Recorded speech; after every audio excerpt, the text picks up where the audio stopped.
To begin with the question concerning external existence, it may perhaps be said that setting aside the metaphysical question of the identity of a thinking substance, our own body evidently belongs to us, and as several impressions appear exterior to the body, we suppose them also exterior to ourselves.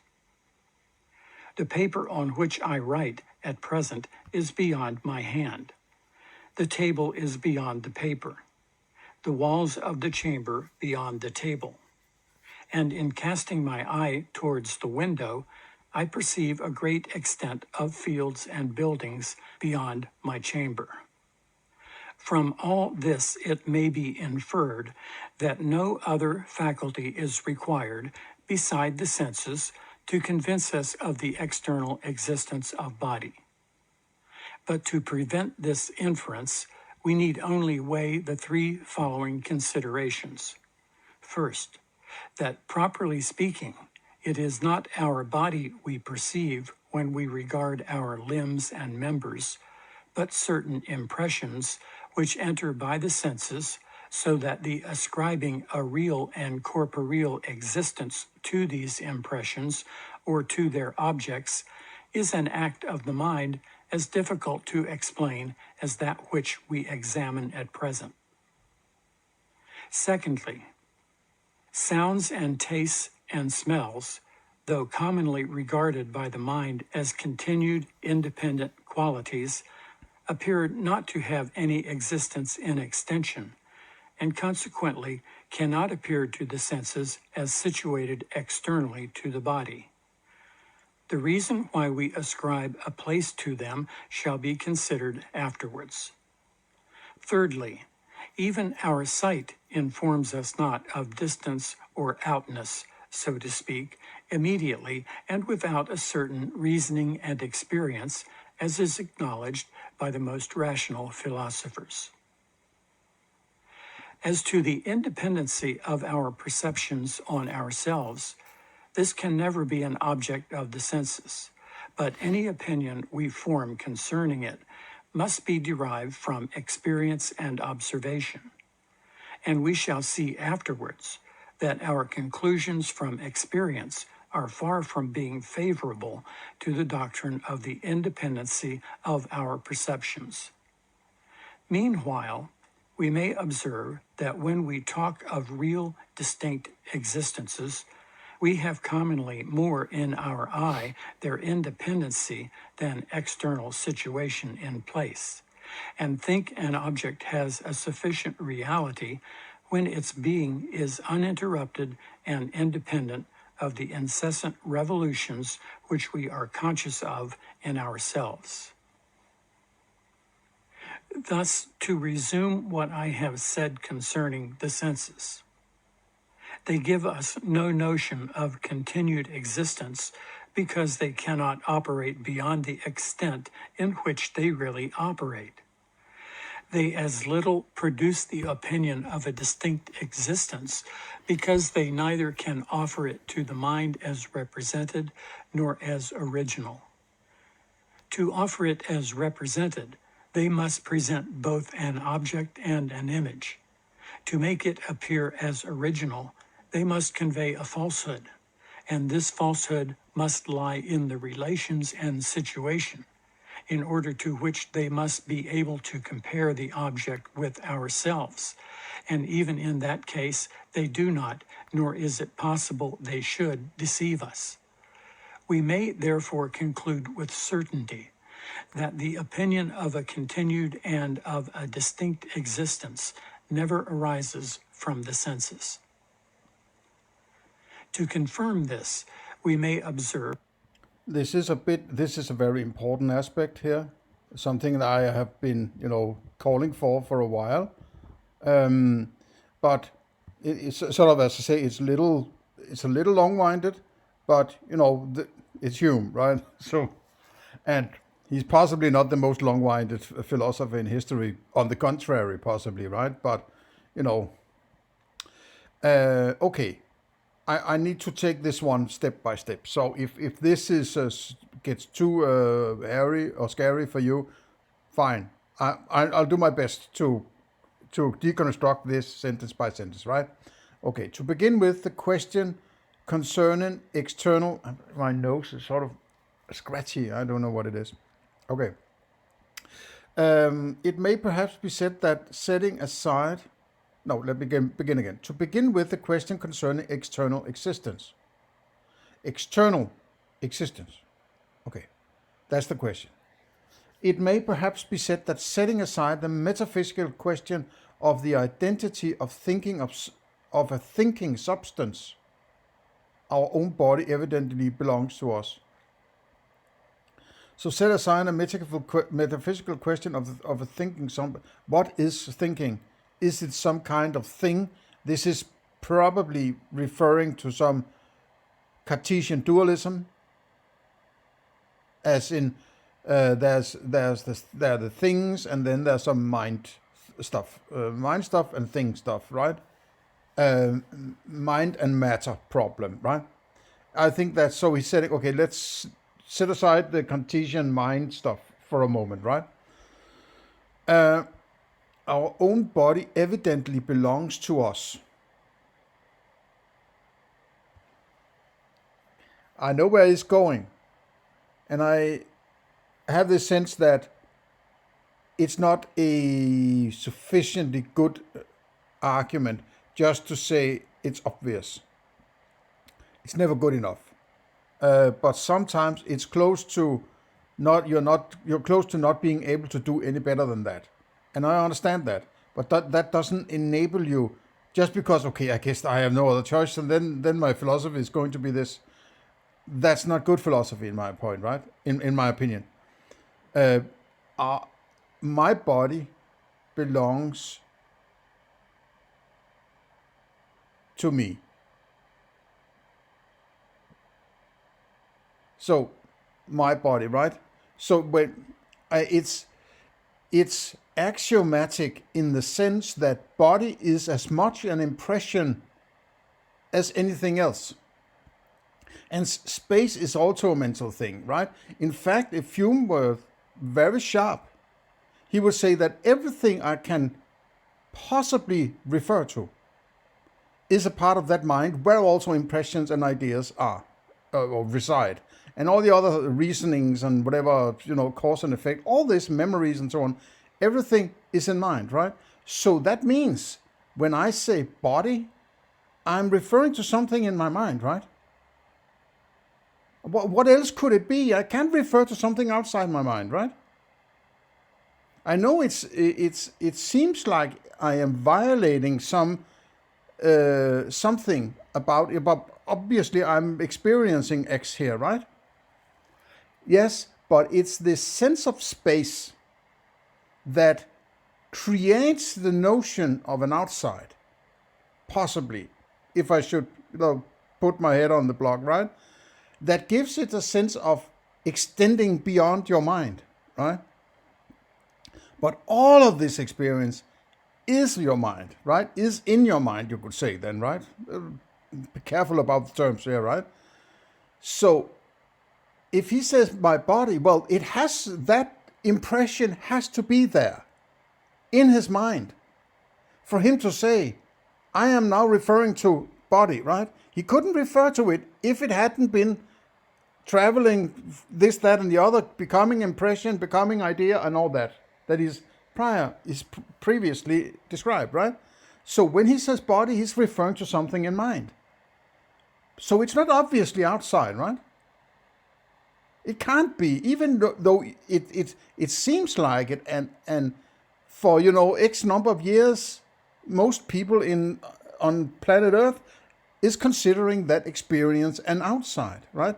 But that is it's the materialist paradox. It's the materialist fallacy, you could say, right? That your experience, if it's a part of an inside-outside dichotomy, then the experience is inside. And if you're referring to an outside or calling something an outside, you are merely calling one of your experiences inside your mind an outside and treating it as such and interpreting it as such. But it cannot freaking be outside because then you wouldn't experience it, right? Otherwise, there's something wrong with your dichotomy then. right? You can't have it both ways.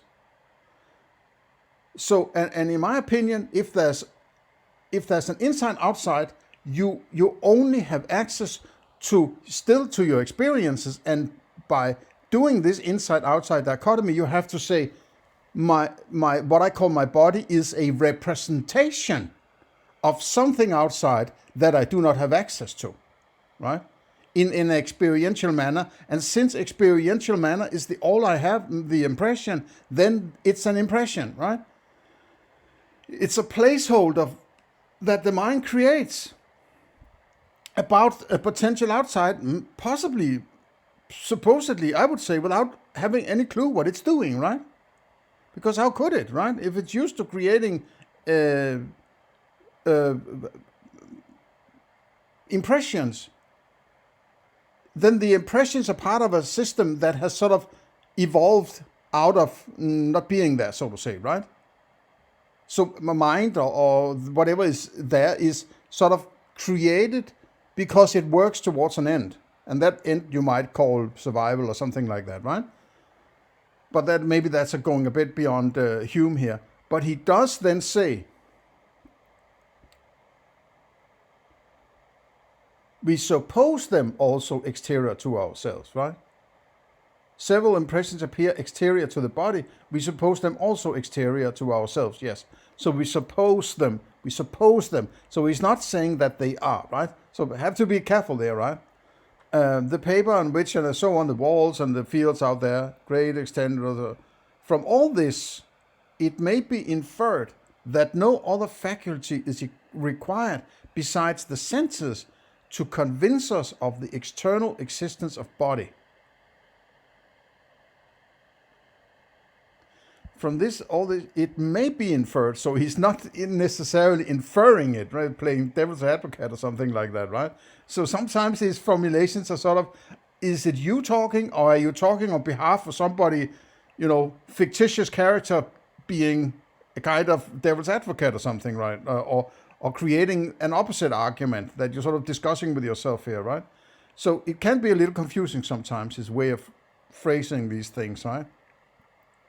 From all this, it may be inferred that no other faculty is required besides the senses to convince us of the... No, but we are not being convinced. It's like I don't like that term, right?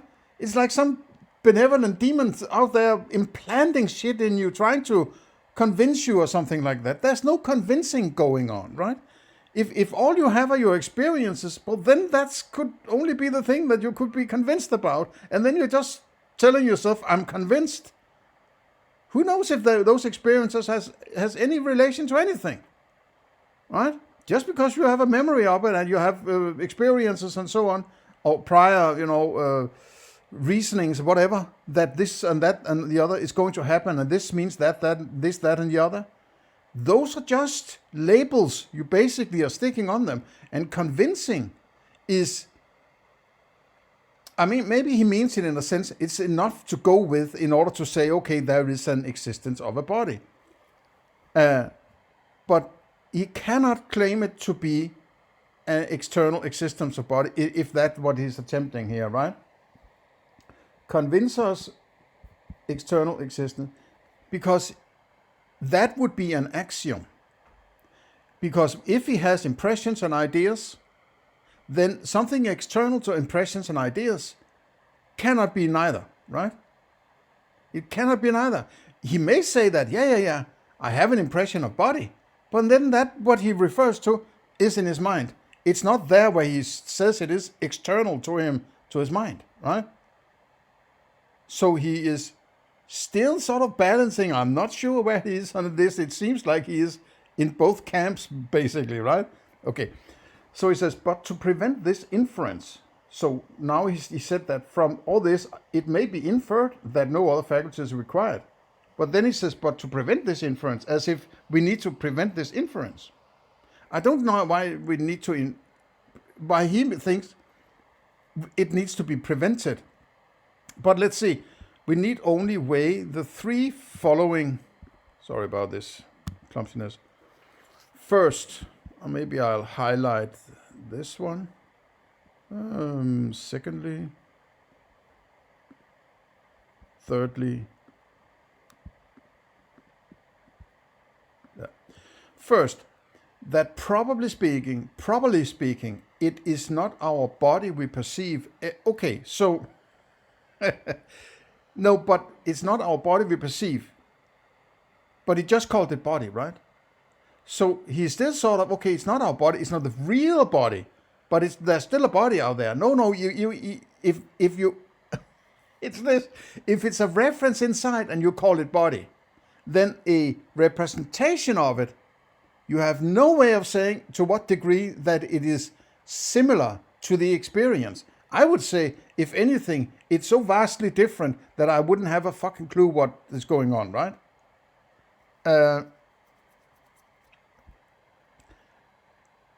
Because it's a representation at most, right? If that's what I'm going with, right? So,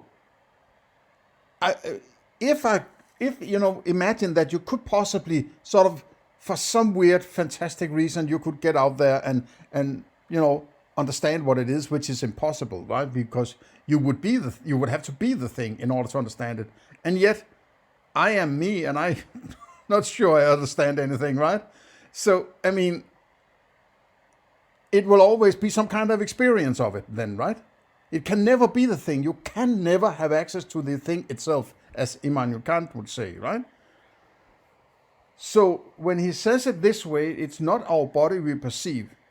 And then he says, when we regard our limbs and members, but certain impressions. No, I'll take this one again. That properly speaking, it is not our body we perceive when we regard our limbs and members, but certain impressions which enter by the senses. Yes, absolutely. So far, so good. So that the ascribing a real and corporeal existence to these impressions. I think there's some typo error here. So that the ascribing a real, is it that we ascribe a real, a corporeal existence to these impressions, or to their objects, is an act of the mind as difficult to explain as that which we examine at present. Okay, so what he is possibly referring to is somewhere between concepts and ideas. He's not talking about what he would have said ideas if that was what he meant. So there's something he can't sort of wrap his head around that might be what I nowadays would call concept, like elephant, right? Or limb, or foot, or hand, right? Why the mind does this sort of create a cognition on the perceptual field, so to say, like, loudspeaker or what, right? He says it's sort of inexplicable, and I would say so. It's not. I mean, you can work from some axioms, right? You can say I will treat it as this, that, and the other, right? Or this, I will treat it thus, right? I think it's somewhere around there we are now, where sort of the impression becomes an idea through a concept, something like that. Secondly, sounds and tastes and smells. Sounds, tastes, and smells. Though commonly regarded by the mind as continued independent qualities, appear not to have any existence in extension.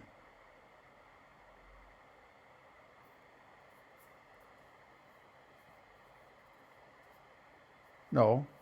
So if we take the visual field is sort of that goes furthest, right? And sounds and taste and smell is not continued, right?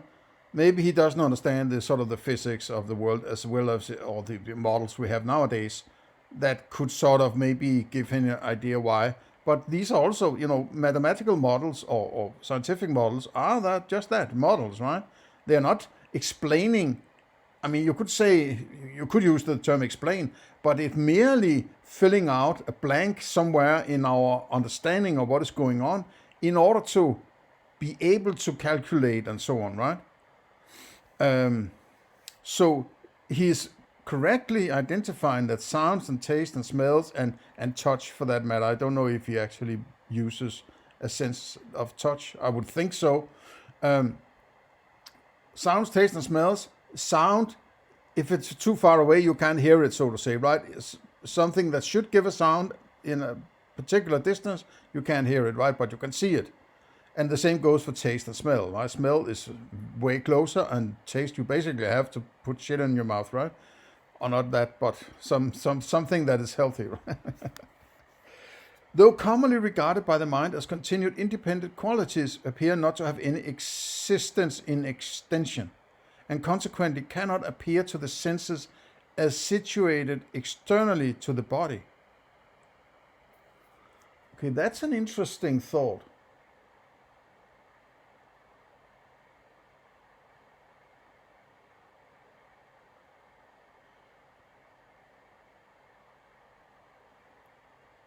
Sound cannot have any existence or appear, sort of a little fluffy, not to have any existence in extension, and consequently cannot appear to the senses as situated externally to the body.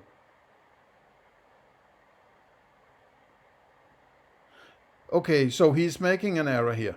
What he's implicitly saying is that colors are external. So there are things out there that has colors. He's implying that by saying that the others aren't. That must mean that colors do. Otherwise, vision and colors would be lumped into this group, right? So by the limitations of its extension, he says there must be some kind of thing going on in the mind alone. Erroneously, in my opinion, implying that colors are out there.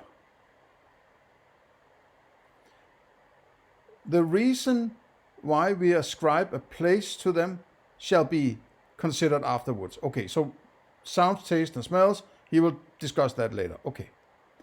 Thirdly, even our sight informs us not of distance or outness, so to speak, immediately and without a certain reasoning and experience, as is acknowledged by the most rational philosophers. I don't care about the most rational philosophers. Give me your thought, Hume, right? As to the independency, maybe I should let the audiobook guy read. That there are three different kinds of impressions conveyed by the senses. The first are those of the figure, bulk, motion. I'll have to check out where I actually am in this.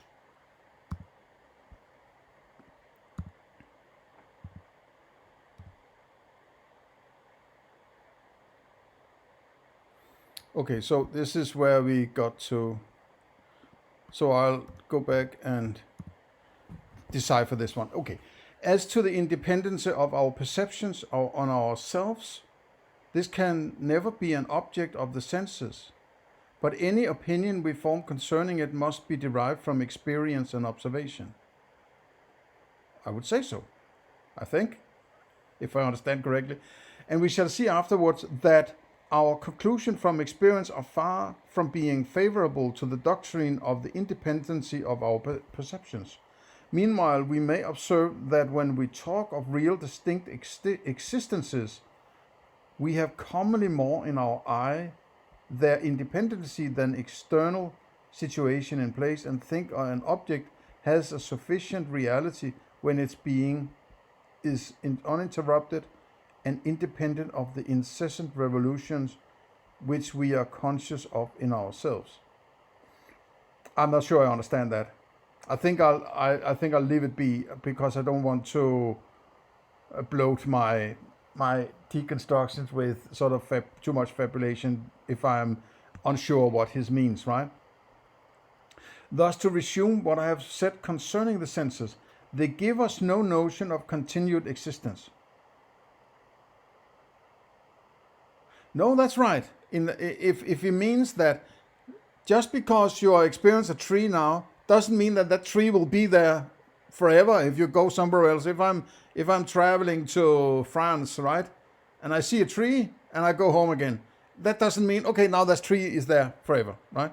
I mean, I mean, there's aging and all that, right? But it's on if you were supposed to be in New York on 9/11 or maybe 8/11 until the morning of very early in the morning 9/11, or you went home 8/11, and you came home to whatever where you live in Mexico, whatever, and you just fell into a you know, you were paralyzed, or you fell into a coma or something, and you woke up like 2 years later, and the first thing you remember is, oh, I have seen the, you know, the two towers in 9/11 on 8/11, 11th of no, that's 10. It's not 8/11, it's 9/10. 9/10 it must be, right? Sorry about that. 9/10, you were in New York, right, instead of 9/11.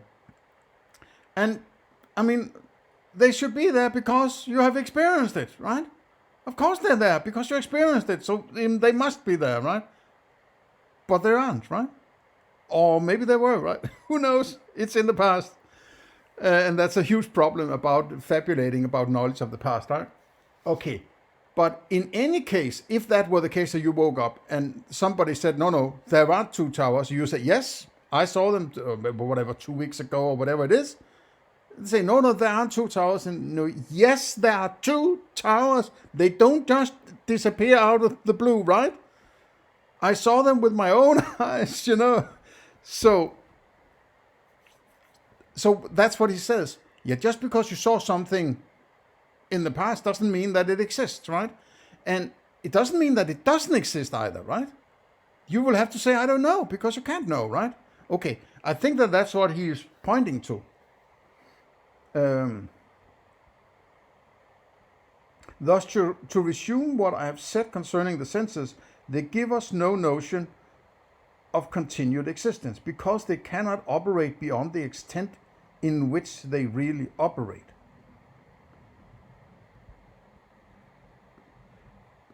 To resume, they give us no notion of continued existence because they cannot operate. No, of course they cannot give you more than they give you, right? So if you have knowledge, you have knowledge. If you don't have empirical access, you do not have knowledge. Done. I'm on board with that. If I'm understanding him correctly, right? They as little produce the opinion of a distinct existence because they neither can offer it to the mind as represented nor as original. To offer it as a represented, they must present both an object and an image to make it appear as original. This is confusing. To offer it as represented, they must present both an object and an image. To make it appear as original, they must convey a falsehood. And this falsehood must lie in the relations and situation in order to which they must be able to compare the object with ourselves. And even in that case, they do not, nor is it possible they should, deceive us. We may therefore conclude with certainty that the opinion of a continued and a distinct existence never arises from the senses. No, I would say I think I'm on board with that one. He's just trying to clarify the idea that if you claim existence, that is purely based. The existence is based on. I mean, it might be a matter of how you define things, how you want to approach this, right? If you want to say that your memory is an existence, I guess you could do that. I wouldn't, because there's a difference between the moon and a photograph of the moon, in the same sense that there's a difference between an elephant and the memory of an elephant, right? The elephant you are experiencing is knowledge in that at that time when you experience it. And if you stop experiencing elephant, you merely have a memory of it. And that's not elephant, right? That is memory of elephant. Just like a photograph of the moon is not the moon, right? So I think we are on the same page here. Okay, to confirm this, we may observe that there are three different kinds of... Maybe I should just let the narrator read out. and solidity of bodies. The second, those of colors, tastes, smells, sounds, heat, and cold. The third are the pains and pleasures that arise from the Okay, so the different kinds of impressions conveyed by the senses. They're conveyed by the senses, so impressions, it's a little fluffy, but okay. The first are those of the figure. I think that figure is not an impression. Bulk, which is sort of bulk of grapes or something like that, bulk is not an impression, right? It's impressions conveyed by the senses. So he's talking about impressions. I don't think figure is an impression. I don't think bulk. I don't think motion or solidity is an impression. That is an interpretation of an impression. So I disagree with Hume here strongly, right? The second, those of colors, taste, smells, and sounds, heat and cold. Yeah, heat and cold, that's touch, right? Colors, taste, smells, sounds, and touch, right? Or feel, I don't know. I'm not sure what the terms actually are. The third are the pains and pleasures. Okay, these are goings on in the body. So as long as I'm the only one living in my body, then that's more private than what we could possibly agree on the outside of my body and your body and so on. That's sort of third person externality. What a third person. I don't want to call, the outside, the external world, a third person. But you know what I mean? It's not a part of me and it's not a part of you or that dude or that guy or that girl over there, right? So our bodies are private to us in the sense that if I have feeling pain, you can't. I'm the only one who has access to that impression, so to say. So that I would leave them in a category of their own. Maybe he does the same. He's still clarifying here, right? Okay. application of objects to our bodies, as by the cutting of our flesh with steel and such like. Both philosophers and the vulgar suppose the first of these to have a distinct continued existence. The vulgar only regard the second as on the same footing. Both philosophers and the vulgar, again, esteem I'm the sort of third. curious what the idea of vulgar means. And nowadays it means that you're basically saying shit and fuck all the time and so on, and talking dirty or I don't know, something like that, right? But it might have sort of, is it just, is it another word for the common people or the average, uninvited people, uninitiated? I don't know. I'll have to make a search here. Vulgar etymology, possibly.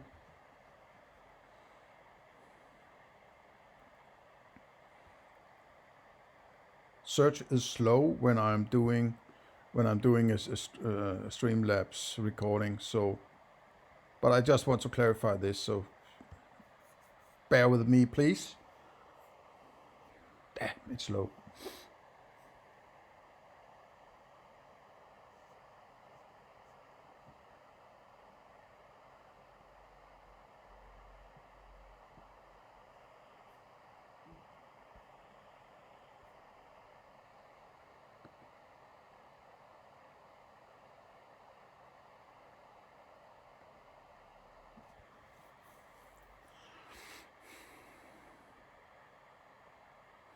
Okay, it's an adjective. And late 14th century apparently is the first time it has been recorded. And it means common or ordinary. It's from Latin, vulgaris or vulgaris, of or pertaining of the common people. Common, vulgar, low, mean. From vulgus or vulgus, the common people, multitude, crowd, the throng, for which Devan offers no. The meaning coarse, low, or ill-bred is recorded in 1640, probably from earlier use.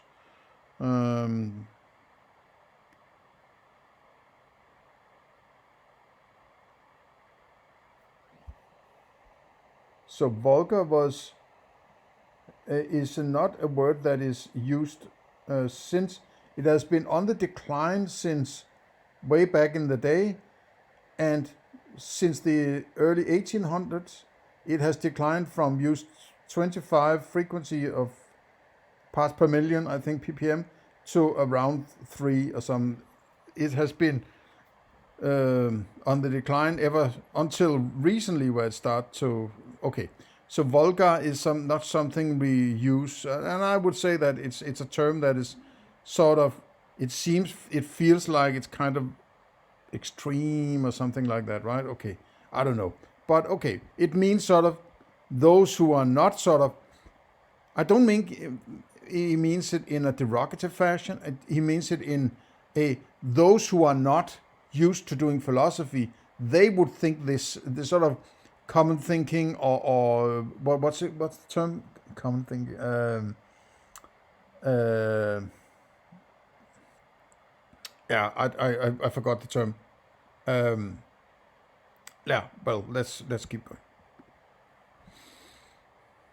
going. To be merely perceptions and consequently interrupted and dependent beings.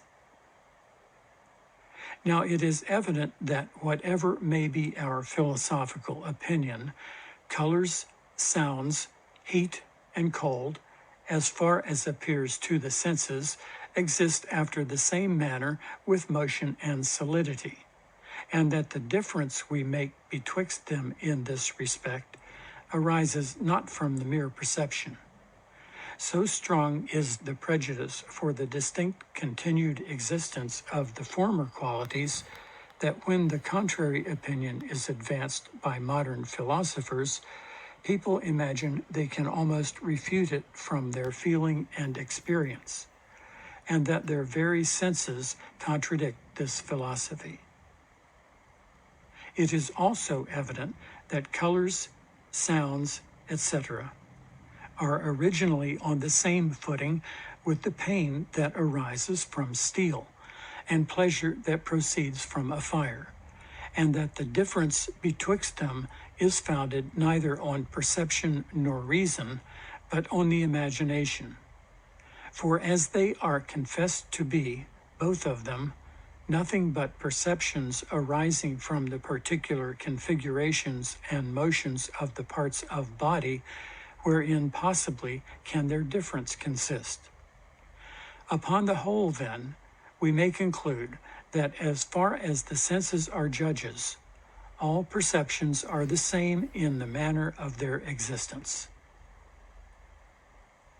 We may also observe in this instance of sounds and colors that we can attribute a distinct continued existence to objects without ever consulting reason or weighing our opinions by any philosophical principles.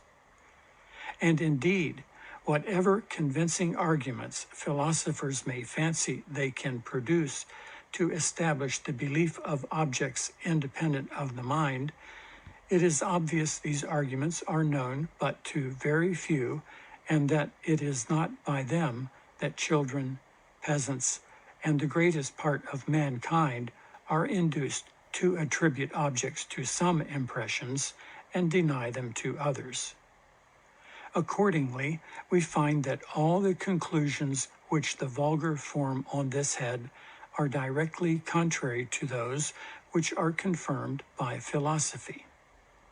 For philosophy informs us that everything which appears to the mind is nothing but a perception and is interrupted and dependent on the mind, whereas the vulgar confound perceptions and objects and attribute a distinct continued existence to the very things they feel or see.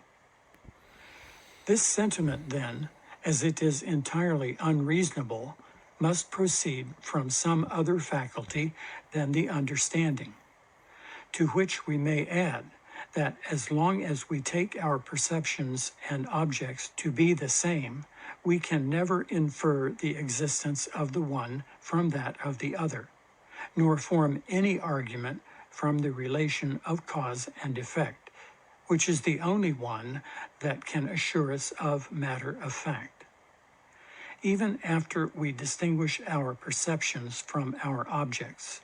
It will appear presently that we are still incapable of reasoning from the existence of one to that of the other. So that, upon the whole, our reason neither does, nor is it possible it ever should, upon any supposition, give us an assurance of the continued and distinct existence of body. That opinion must be entirely owing to the imagination, which must now be the subject of our inquiry. Yeah, if by imagination he also means memory, I would think, right? Okay, so it's sort of kind of a long-winded way of saying that that there's a difference in the common way of thinking about things, and then how philosophers, when they dive deep, they get to some a little more clarified way of understanding existence, right? So it's a complicated manner. I would say, if you still have a materialist approach, you will inevitably run into problems describing talking. Are you talking about your experiences now, or are you talking about an outside? And that's the sense I get with Hume here. One moment it sounds like, okay, he says there's only these experiences, these impressions, right? He says up here somewhere, oh, I'll have to read it. To which we may add that as long as we take our perception objects to be the same, we can never infer the existence of the one from that of the other, nor form any argument from the relation of cause and effect, which is the only one that can assure us of matter of fact. Even after we distinguish our perception from our object, it will appear presently that we are still incapable of reasoning from the existence of one to that of the other. Yeah. So that upon the whole, our reason neither does nor is possible it ever should, upon any supposition, give us an assurance of the continued distinct. This was not what I was looking for. Sorry about that.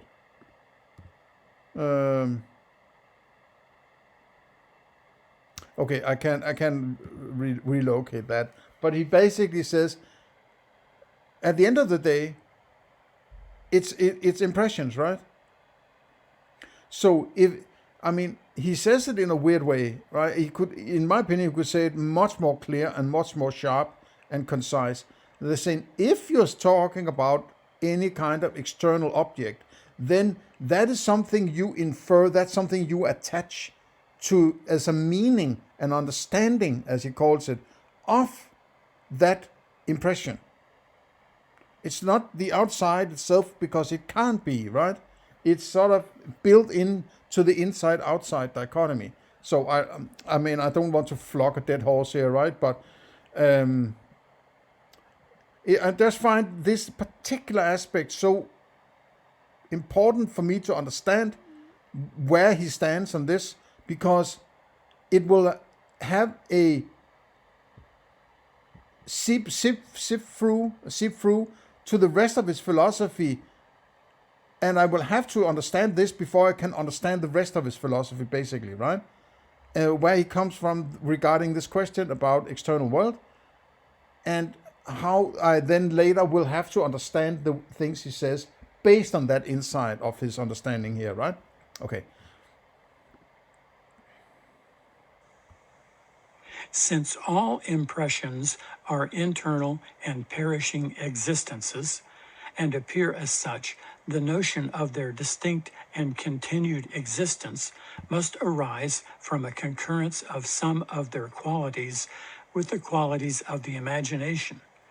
And since this notion does not extend to all of them, it must arise from certain qualities peculiar to some impressions. It will therefore be easy for us to discover these qualities by a comparison of the impressions to which we attribute a distinct and continued existence with those which we regard as internal and perishing.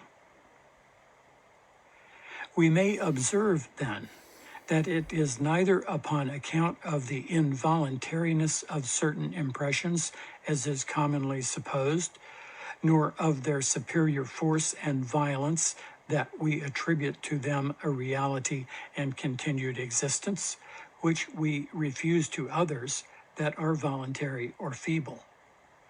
For it is evident our pains and pleasures, It's an interesting observation he made. I mean, it's interesting that and encouraging that he makes this observation. I think the involuntariness, right? That there's aspects. I can't choose to have a particular color. I can't decide that now this wall has to be green, right?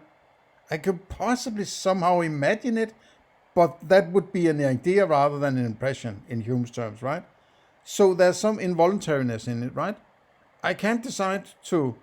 I might be able to change the likelihood whether or not I'm going to have a particular impression in the future by moving to Africa in order to see an elephant, for instance, right? Or to the nearest zoo, maybe a better solution, right?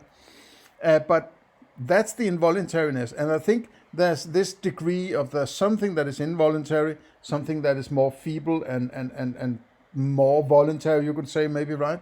That is it's a good and important understanding, I think. He's on the right track. I have a good sense, right? As if should be the judge of that, but it's to the best of my understanding, to the best of my abilities to philosophize, I would say he's on the right track, right? passions and affections, which we never suppose to have any existence beyond our perception, operate with greater violence and are equally involuntary as the impressions of figure and extension, color and sound, which we suppose to be permanent beings. The heat of a fire, when moderate, is supposed to exist in the fire, but the pain which it causes upon a near approach is not taken to have any being except in the perception. These vulgar opinions, then... Yeah, okay, maybe he's sort of deducing particular vulgar philosophy based on how people express themselves. That should be sort of careful with that, right? But I understand that you say the fire it's hot fire. The fire is hot, right? But it's the fire that has hotness. But if you burn yourself, then you say you have a burn, right?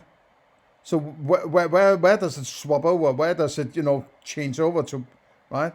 It's both of them is an experience of yours, right? So I think it's just that he points out.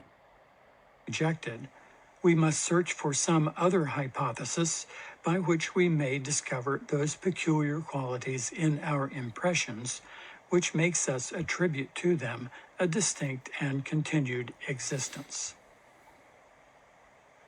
After a little examination, we shall find that all those objects to which we attribute a continued existence have a peculiar constancy which distinguishes them from the impressions whose existence depends upon our perception. Okay, this one I need to look closer at. After a little examination, right, so find that those objects to which we attribute a continued existence, meaning I would suppose a continued existence even when I don't have an impression, have a peculiar constancy.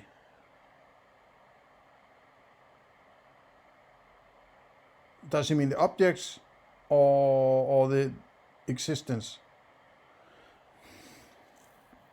Isn't it just calling what he calls existence as constancy? But it seems like a matter of degree now. I'm not buying that. Which distinguishes them from the impressions whose existence depends on our perception. The impression that depends on our perception. But all our impressions depend on our perception. We need to perceive it to have the impression of it. How would any object arrive without perception? This is freaking weird, right? And now sort of I'm kicked back a few yards. I said, no, I thought we were. It's like, oh, what are these objects? And how do you get to them, Mr. Hume, right? Those mountains, let the guy read. Those mountains and houses and trees, which lie at present under my eye, have always appeared to me in the same order. And when I lose sight of them by shutting my eyes or turning my head, I soon after find them return upon me without the least alteration. My bed and table, my books and papers present themselves in the same uniform manner, and change not upon account of any interruption in my seeing or perceiving them. This is the case with all the impressions whose objects are supposed to have an external existence, and is the case with no other impressions, whether gentle or violent, voluntary or involuntary. This constancy, however, is not so perfect as not to admit of very considerable exceptions. Bodies often change their position and qualities, and after a little absence or interruption may become hardly knowable. But here it is observable that even in these changes they preserve a coherence and have a regular dependence on Yeah, but each. you are talking about them that is as if that coherence is in that object. Stick to your impressions, Mr. Hume, right? Just because that they change in various ways doesn't, it's a matter of degree, right? At what point is it, okay, it haven't changed for 5 hours, now it is something that has existence. It doesn't work this way, right? It might be those 5 hours that exist and then it disappears, right? It's an impossible argument he's doing here, in my opinion, right? It is the idea that it's this fetish of certainty again, right? He's probably suffering from the fetish of certainty. I'm hazarding a guess here, right? Though he is a skeptic, but a skeptic wouldn't mind having certainty, I guess, right? Though my skepticism rules out the possibility of certainty because I find it so obviously impossible, right? It's enough to say, in my opinion, when I experience X, I know X, right? When I experience elephant, I know elephant. That's all I need, right? I don't need necessarily to know whether it's there on Tuesday, right? If I need to have an idea whether it's there on Tuesday, I wouldn't use my knowledge, right? You could maybe argue that the degree to which you trust whether it's going to be there on Tuesday is the degree to which you have memory of this thing being there on Tuesdays, right?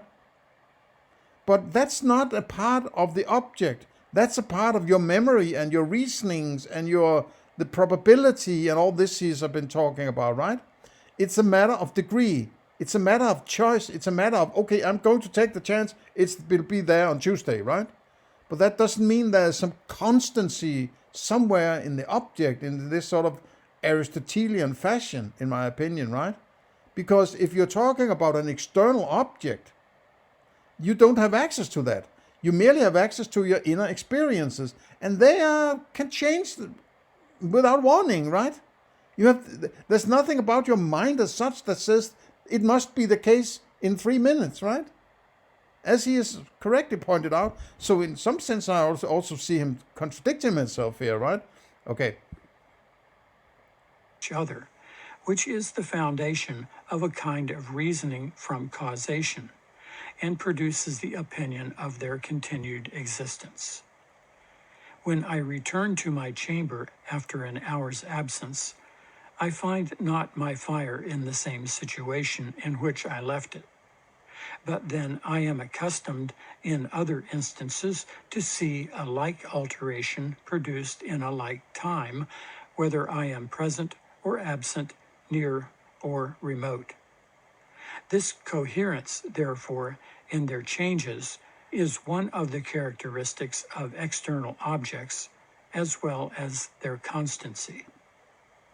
I think I'll stop this part here, right? We reached this chapter. He's he's annoying at this. One moment he seems like yes, I only have perceptions, and then he talks about external objects, and it's sort of maybe after the chapter, maybe a few more chapters. I don't know. I don't remember exactly what is on the table in the near future here, right? In his treatise, but it's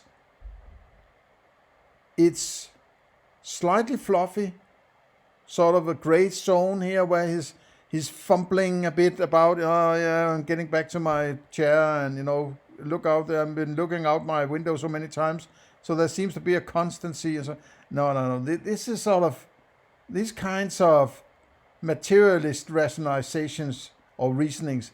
They don't work in philosophy, right?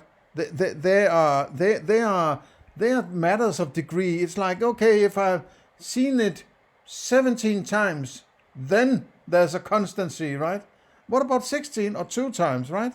It's like, yeah, even if you've seen it 3,500 times, it might not be the case tomorrow, right? It doesn't matter. It's not the right approach to this kind of philosophy, in my opinion. But, let me have your opinion about it. Give me a comment. Please share, like, and subscribe. Otherwise, see you in the next one.